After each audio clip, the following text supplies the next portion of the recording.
Imagine a scene, a familiar one for many of us. You're 7 years old, maybe a little younger, maybe a little older, but the feeling is the same. You're clutching a single-dollar bill tightly in your hand, standing in a candy store, a wonderland of sugary delights. Shelves tower above you, reaching for the ceiling, packed with gummy bears in every color imaginable. Chocolate bars promising rich, decadent flavors.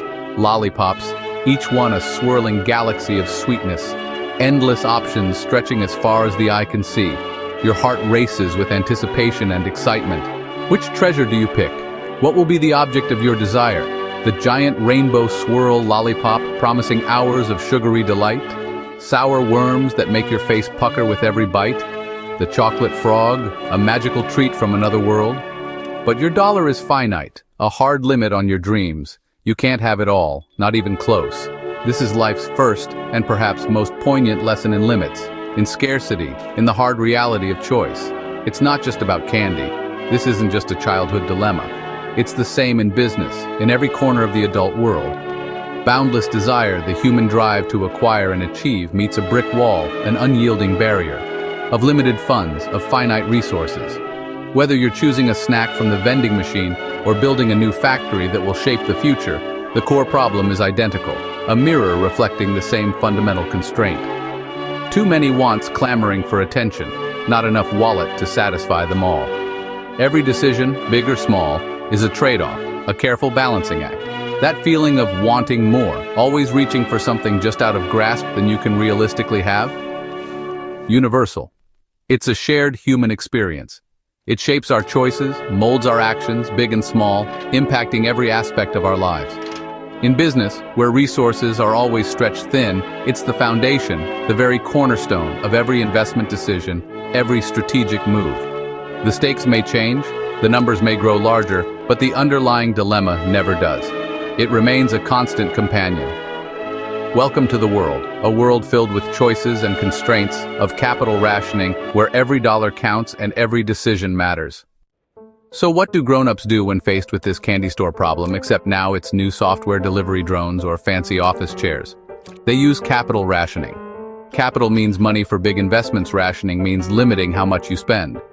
Businesses set a budget for projects they can't buy everything shiny. Sometimes money is tight, banks are cautious, or investors are nervous. Other times it's about being smart, focusing on the best returns, not just every idea. It's adulting for companies. You can't have the sports car, the world trip, and the gold giraffe. You have to pick and choose. Capital rationing is that process. It's about making sensible decisions when your corporate wallet isn't bottomless. Every company faces it. The trick is choosing wisely, because the wallet is never ever infinite. Capital rationing, a term often heard in the world of finance, essentially boils down to limitations on the amount of funds available for investment or spending. It comes in two distinct flavors, each with its own set of characteristics: hard and soft. Hard capital rationing is when the money tap is truly off. There's simply no access to additional funds, regardless of how promising an investment opportunity might seem. Banks say no, investors say nope, and there's no more cash to be found, no matter how hard you look. It's an external limit, like your parents locking the cookie jar. No more dough, literally. Soft capital rationing is different. It presents a more nuanced scenario. It's self-imposed. The company could raise more money, tapping into available resources and opportunities, but chooses not to. Maybe they want to avoid too much debt, fearing the potential risks associated with high leverage, or control growth, preferring a sustainable and manageable expansion rate.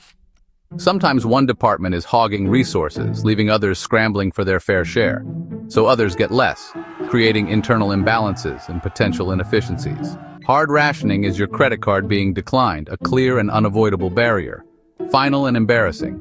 Soft rationing is you deciding not to buy that 12th llama mug even though you want it. One is you can't, the other is we shouldn't. Both force tough choices. Companies face these limits all the time. The result? Prioritizing what matters most. It's about making strategic decisions on where to allocate limited funds for maximum impact. Whether forced or chosen, the outcome is the same. Pick the best, leave the rest. That's capital rationing, in a nutshell.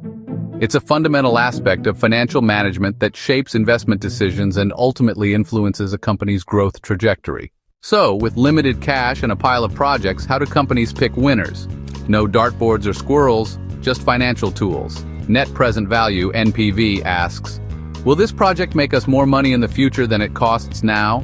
A positive NPV? Good. Higher? Even better. Internal rate of return, IRR, is the project's expected profit rate. If it beats your target, it's a green light. Payback period is simple. How long until we get our money back? Shorter is usually better.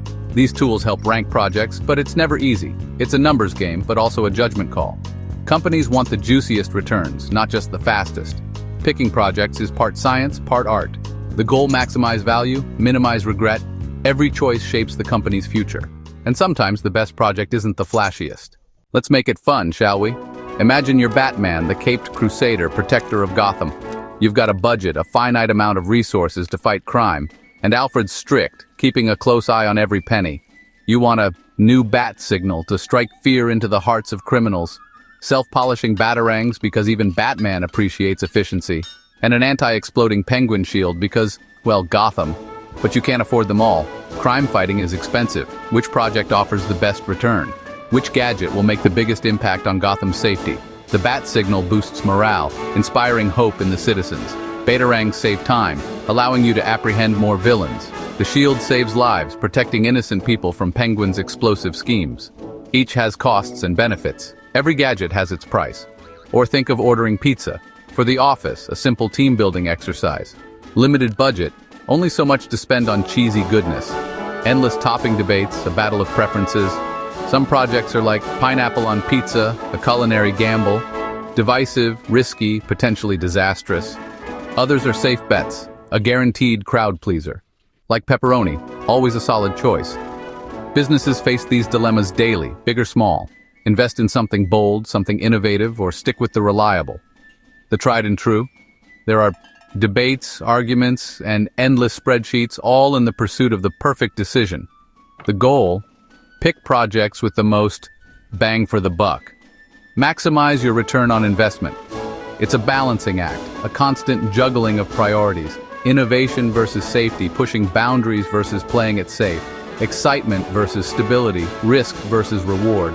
Every choice has trade-offs, sacrifices that must be made. The best decisions deliver the most value, given the constraints. Even Batman has to ration his gadgets. Capital rationing, even in Gotham. These decisions aren't just cold math. It's about strategy. What does the company really want to achieve? Does this project fit the vision, or is it a shiny distraction? Like decluttering your house, sometimes you have to let go of good to make room for great. Saying no can be hard, but it frees up resources for what truly matters. Focus is a superpower. Trying to do everything means doing nothing well. Capital rationing forces companies to prioritize. Which projects will move the needle? Which are just meh?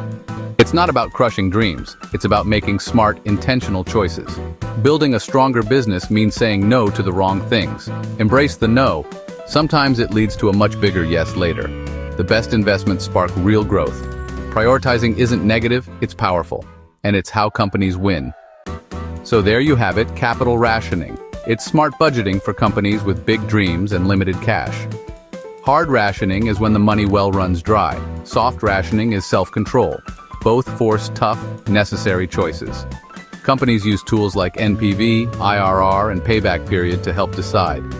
It's not foolproof, humans are involved, but it's better than guessing. The goal: maximize value, minimize regret, and avoid bankruptcy. Capital rationing is about focus and prioritizing. Whether you're a global giant or just trying to afford groceries, the principle is the same. Don't buy all the candy, choose what matters. Your future self and your dentist will thank you. In business, as in life, smart choices pay off, so go forth and ration wisely. That's the secret to lasting success.